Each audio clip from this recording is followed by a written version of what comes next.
Waktu itu di usia saya masih 30-an, kondisi masih ini ya, stabil gitu ya. Tapi semenjak 10 tahun, 9 tahun yang lalu, saya banyak mengalami cepatnya proses imun saya menurun gitu. Saya cepat capek, terus dengan kondisi terkadang keringatan yang berlebihan. Nah, di 8 tahun, 7 tahun kebelakangan ini lebih parah lagi sehingga saya nggak bisa tidur. Dari jam 12 malam sampai subuh itu saya bermandi keringat seperti orang mandi, harus ganti baju sampai bantal pun basah, tapi dengan kondisi saya kedinginan, gigil. Jadi selimut itu udah nggak mempan lagi, mau berlapis-lapis pun nggak mempan.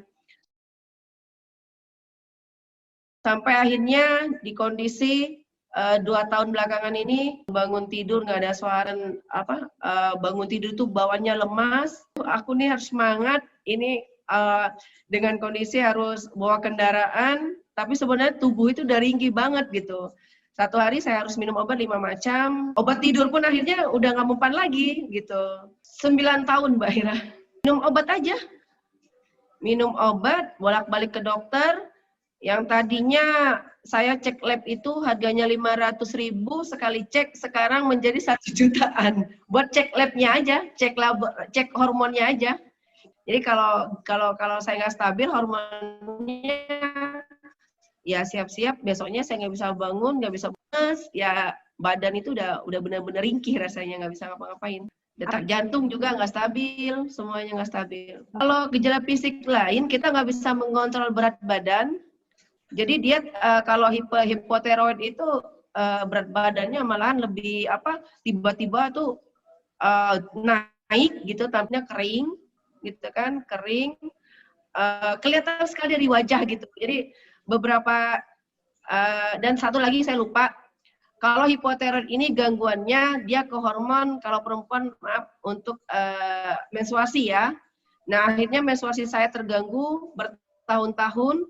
Nah 1 tahun yang lalu saya akhirnya rahim saya diangkat karena saya mengalami ada miom, tumor.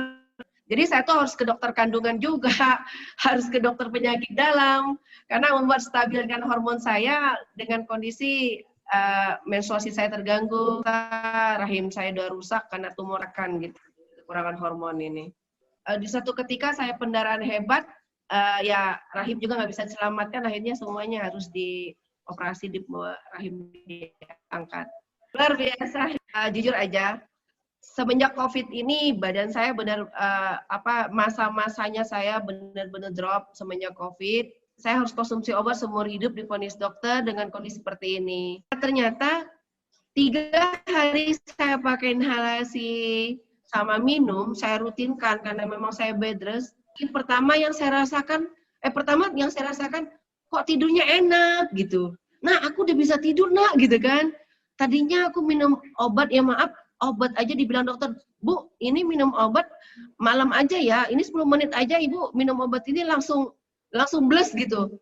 Tapi kok ini aku enggak gitu. Sampai jam 3 pagi, jam 4 subuh itu masih dalam keadaan melek gitu. Tidur tuh enak banget. Kok pules banget. Sampai terus bangun pagi-pagi yang saya biasanya nggak ada suara, terus badan itu sakit, mata bengkak, tapi ini enggak, kok ringan gitu.